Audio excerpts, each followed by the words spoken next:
झालं असं की गेलेलो खेकडे शोधायला आणि सापडलं कासव. नमस्कार मंडळी, मी कॅप्टन परत एकदा तुमचं स्वागत करतो आपल्या नवीन व्हिडिओमध्ये.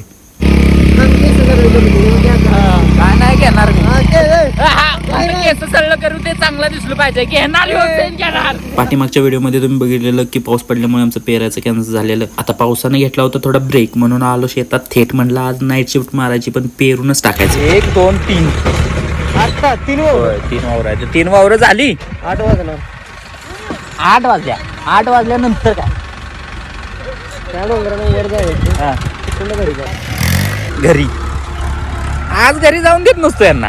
रात्रभर फिरायचंय का घरी नाही. आईला फोन करून सांग जा कुठेतरी फिरून. पण आमचा आनंद काय ट्रॅक्टरला जास्त काळ बघावला नाही. झाला परत खराब. देव पावला आणि काहीतरी जुगाड लावला आणि टाकला बुक्का उडवून सगळ्या रानाचा. पेरायचा विषय केला क्लोज आणि म्हणलं आता जाऊया खेकडं पकडूया म्हणून निघलो. आणि नुकताच पोचतोय तवर राहुल भाईनं काढलं एवढं मोठं हत्यार. बघा केवढं दणक्या वाज. ठेक्यात टाकला तवर ओमकारनं बी दुसरा धरलाच.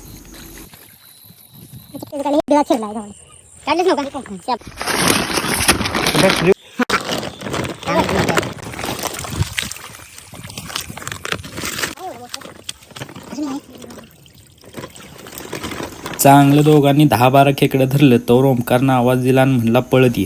पळत गेलो तर पाण्यात होतं कासव. म्हणलं काढ बाहेर. धरलं गाड्यानं आणि काढलं जरचं बाहेर.